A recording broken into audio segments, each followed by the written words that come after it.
In the headlines, constable killed in Taraba clash with soldier. Federal government warns of flooding in Lagos, Plateau, 17 other states. Umahi tells Southeast to back Tinubu, slams politics of sentiment. On the foreign scene, Ghana confirms ministers, 6 others dead in military helicopter crash. Hello and welcome to Trust News Update on Trust TV. My name is Idris Daya Baturi.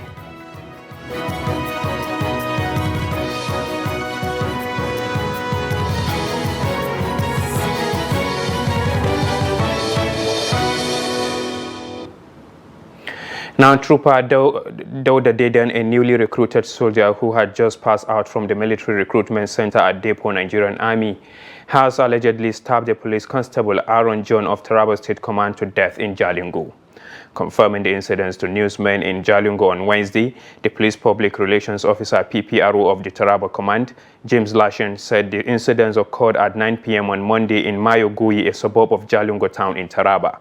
Lashen said the late constable was alerted by some residents of the area over a misunderstanding between them and the soldier, adding that he was stabbed when he intervened in the fracas. The PPRO, who said the soldier was at large, noted that the army had already commenced investigation into the matter and had assured the police of tracking down the suspect to face the full wrath of the law. Now, 9 people, including a police officer, have been killed in a renewed attack by suspected headers in Agatu local government area of Benue State. The attackers reportedly invaded the border communities of Okwa Tanobi, Okpokpolo, Olugagbani, and Ipele between last Friday and Tuesday. 2 people were killed in Okwa Tanobi on Friday and in Okpokpolo on Saturday, and 1 in Olegbagani on Monday.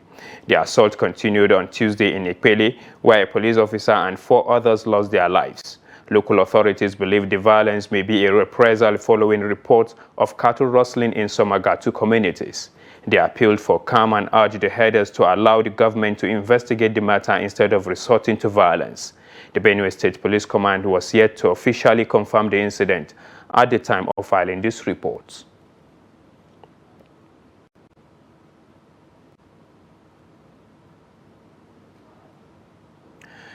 Now, the Delta State Police Command says it has arrested 211 suspects and recovered 8.5 million naira in ransom, 18 firearms, and over 350 rounds of ammunition in its fight against crime in the state.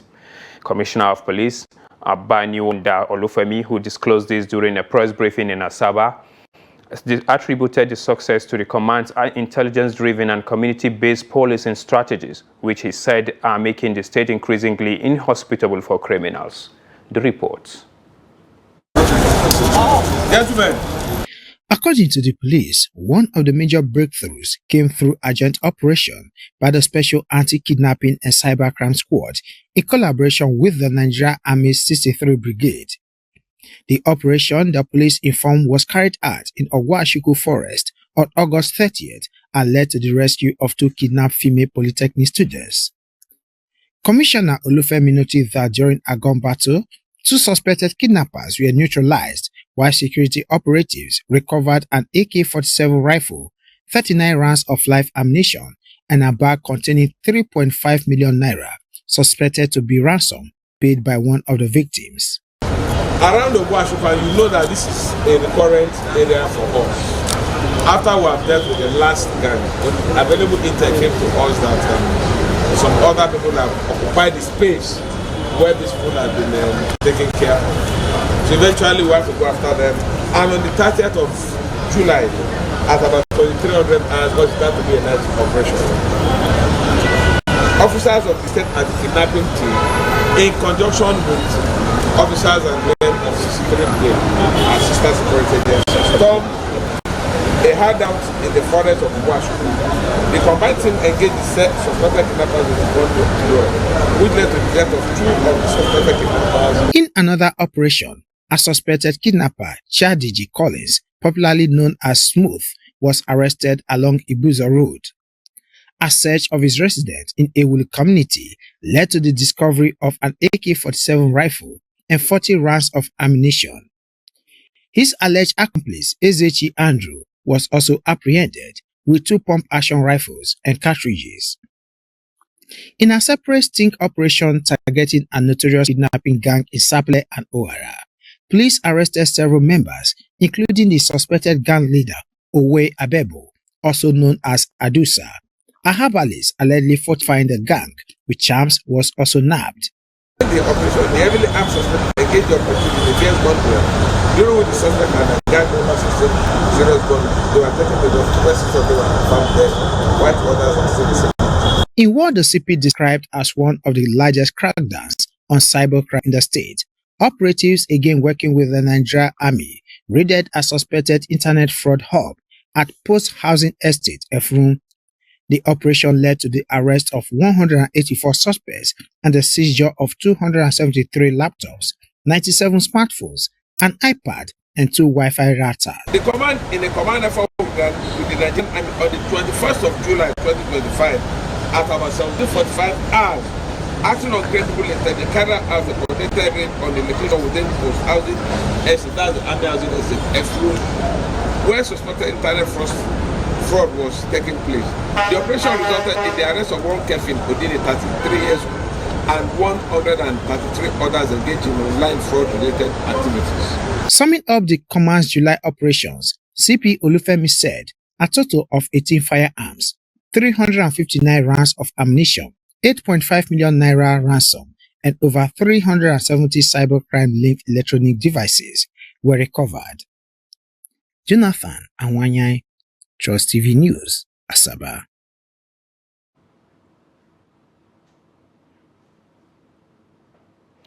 Now, the federal government has forecasted heavy rainfall over a 5-day period that may trigger flooding across 19 states and 76 locations. The warning issued by the National Flood Early Warning System Center for the Federal Ministry of Environment called on stakeholders and residents to take urgent precautionary measures. This comes as devastating flood struck Ogun and Gombe State on Tuesday, with other states including Lagos, Plateau, Anambra, and Delta also affected by the disaster. According to the center's flood prediction, and affected areas are expected to experience rainfall likely to cause flooding from August 5 to August 9, 2025. Now, residents of NUJ Road in Yenagua, the Bayelsa State capital, are once again appealing to the state government for urgent intervention as they say they can no longer endure the hardship caused by recurring flash floods. They lamented that even a light rainfall of Monday, August 4, triggered severe flooding, submerging homes, churches, and businesses, and leaving many residents displaced, uncomfortable, or forced to manually bail water from their living spaces. They are appealing to the government to fix the drainage system to ensure proper water flow and prevent future disaster. Trust TV's correspondent Friday Ebimobowi Peter reports. As scenes of residents helplessly bailing water out of their flooded homes.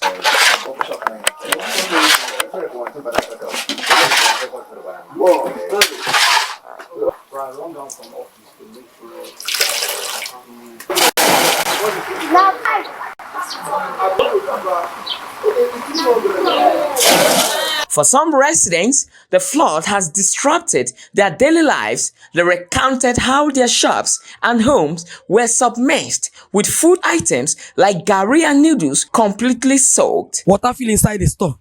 Not just say no customer go pass, enter here, we go see this water, enter to come buy something. We just the beg government, make government can't help us to come know how they go do this road for us, because when they never walk this road, we know they see all this one. But since when they walk this road, they not do, and not just say they do this road well. All the whole room, the 6 room here, water they inside now. Not every day go come out, they go carry things up. Now as I go market, before I come back, the rain don't fall. Everything don't soak. The bag of garina don't soak. Rice don't soak. Because since the creation of this state, they have not touched this road. They are not even walked. But he has come to walk the road. He walked the road for us. So we are thanking him for the good work. But we are still crying for him to come to our aid. As you can see, everywhere is flooded. Even inside the house, we cannot sleep. Everywhere inside the room is flooded. If the real rainy season started, that's 7 days rain. Means everybody will pack from the streets. As you can see, many people have even packed out of the streets. because of the flood. The gutter is here, but the water is not moving. The water did not link to anywhere. Adding his voice, another resident, Oyintare Jagrama, questioned what will happen during a heavier rainfall if just a light shower could cause such damage. He urged the government to act quickly before the situation worsens. The challenge we have here now is a drain. The drain is not serving the purpose it was made for. If every downpour pour here, then the whole place will be flooded. There will be no land for us to step our foot.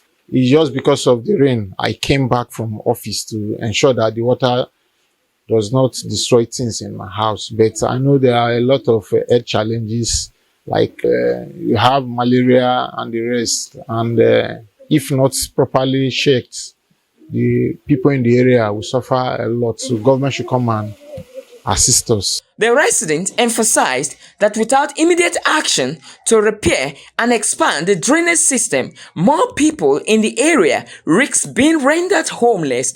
From Yenagoa, Friday, Ebimobowe Peter, Trust TV News. Now, the Minister of Works, David Umahi, has urged the people of the Southeast to support the administration of President Bola Ahmed Tinubu, stressing that the presidency cannot be achieved through sentiment and hate speech. Addressing journalists on Wednesday, Umahi said the Igbo should be patient and prepared to wait for their turn, noting that when the time comes, an Igbo presidency should last for 8 years, not 4. He maintained that this would only be possible if they build alliances by supporting other regions, which in turn will support them. He criticized those who, according to him, focus solely on appointment rather than the infrastructure being delivered to the region, pointing out that President Tinubu's administration has made significant infrastructural investment in the Southeast. Umahi emphasized that politics is built on dialogue and mutual support, urging the Igbo to adopt a pragmatic approach, remain truthful with their people, and avoid divisive rhetoric.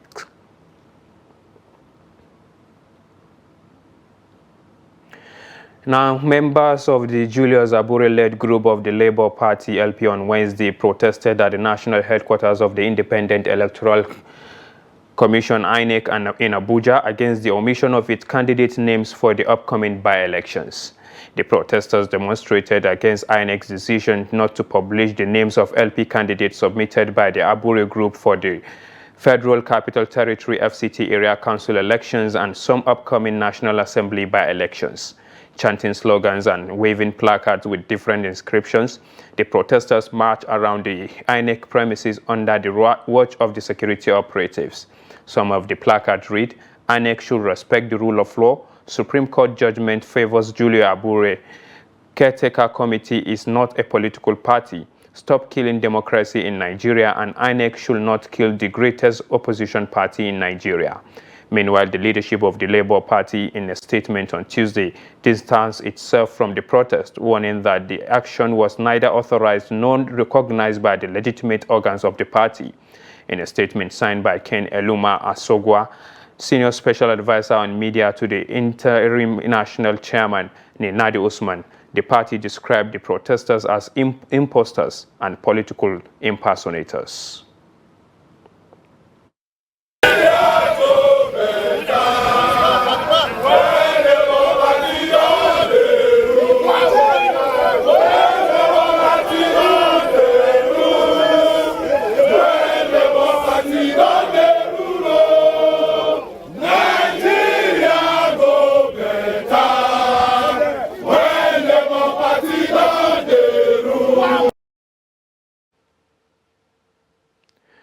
Now, the Kaduna State Primary Health Care Board says it will launch a reactive monkeypox vaccination campaign in selected local government areas affected by the outbreak.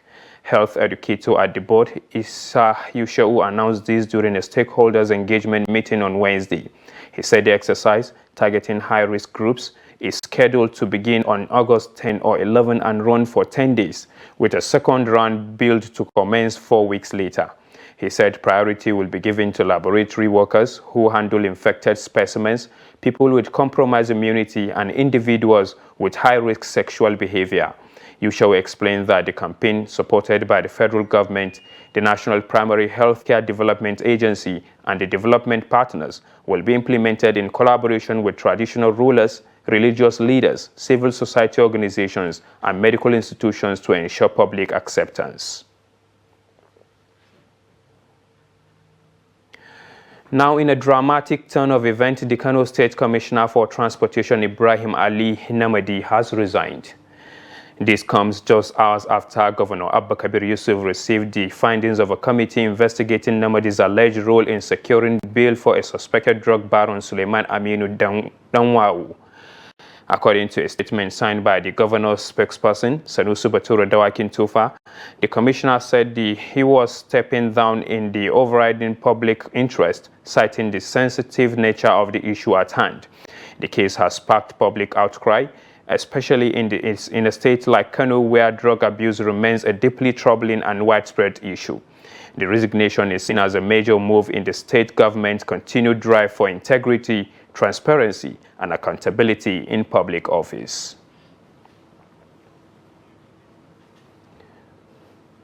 This is the news update on Trust TV. Coming up after the break. Gombe shut down MTN office over 20 million naira tax debts. More news when we return. Do stay with us. Welcome back. If you are just joining us, this is the news update on Trust TV. Let's take a look at our top stories again. Constable killed in Taraba clash with soldier.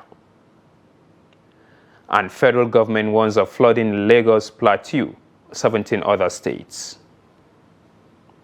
Now moving on to more stories, the Gombe State Internal Revenue Service has sealed off the office of mobile telecom giant MTN over alleged tax default, as part of the state government's ongoing effort to boost internally generated revenue. Officials say the enforcement became necessary as the company allegedly owes over 20 million in outstanding taxes. Hassan Kohli reports. It was quiet but decisive operation as officials from the Gombe State Internal Revenue Service (GIRS) arrived at the MTN office along Bubashongo Road in Gombe City. Without resistance, the premises was sealed with enforcement notices placed at the entrance, citing non-compliance with state tax obligations. Every time when we bring this, we call this book single demand notice. So if we bring you this single demand notice, it carries days and time. So when the time lapses, you didn't pay, you fall into tax defaulters. That's why we call them tax defaulters. That they refuse to pay their tax. So when we come to that place, actually we shut down or we close down the place until they go and pay. Then we come and reopen the business for them. According to sources within the GIRS, the action followed several failed attempts to get the telecom giant to settle its tax liabilities. Authorities say the office will remain sealed until the outstanding 20 million is paid. Default now some amount of 21 million and some amount which I cannot specifically answer, but they have 21 million naira. There is no specific time that we can now tell now, but immediately if they cooperate or if they want to pay their tax due, we can immediately come and open their business for them to continue with their activities. When approached for comment, some staff members of MTN Gombe office declined to speak, stating that they were not authorized to address the issue. The development has sparked concern among customers who rely on the office for SIM registration, reactivation, and network-related services. Some were seen turning away after discovering the gates were locked.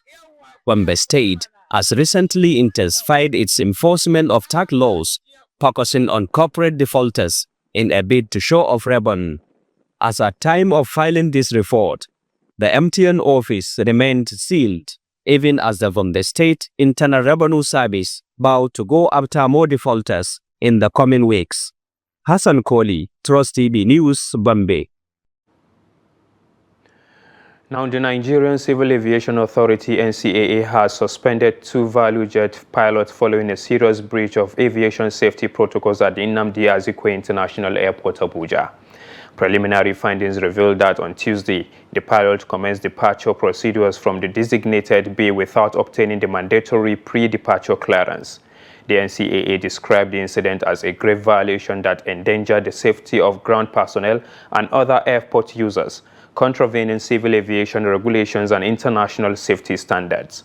The authority immediately suspended the licenses of the pilot, Captain Oluranti Ogoyi, and the co-pilot, First Officer Ivan Oloba. The suspension will remain in effect pending the outcome of a full investigation into the incident. And now in business, the Nigerian Communications Commission (NCC) has introduced a stricter corporate governance framework for telecom operators designed to enhance transparency, internal controls, and risk management across the industry. The executive vice chairman of the commission, Aminu Maida, made this known during the inauguration of the 2025 guidelines on corporate governance on Wednesday in Lagos. Maida said the new framework was designed to ensure long-term sustainability for telecom businesses, networks, as well as instill investor confidence. He explained that under the new rules, telecom licenses will be required to implement balanced board structures, enhance transparency, and establish more stringent internal control systems. The NCC board noted that members of boards were expected to include executive, non-executive, and independent directors with demonstrated expertise in information and communication technology (ICT) and cybersecurity.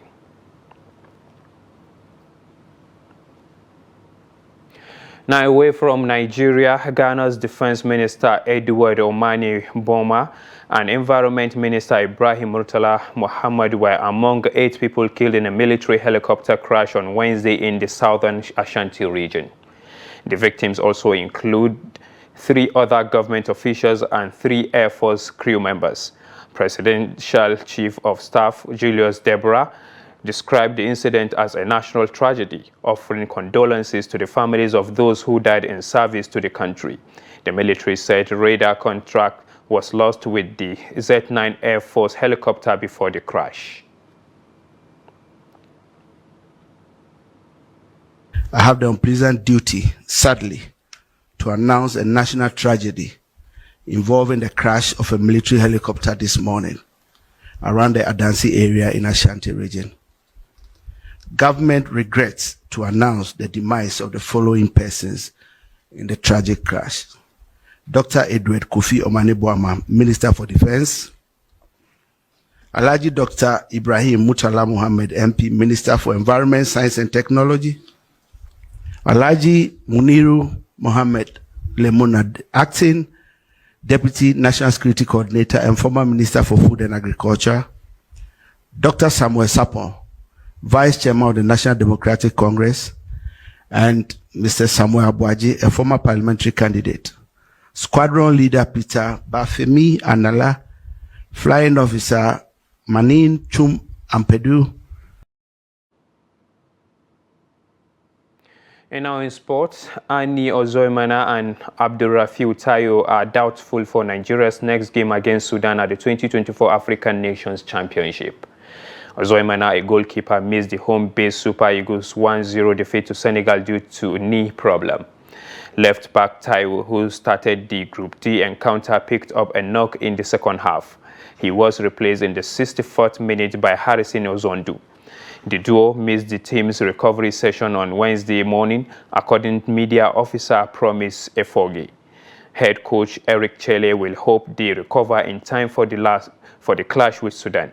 The encounter with the Sudanese will hold next week Tuesday at the Amman Stadium, Zanzibar.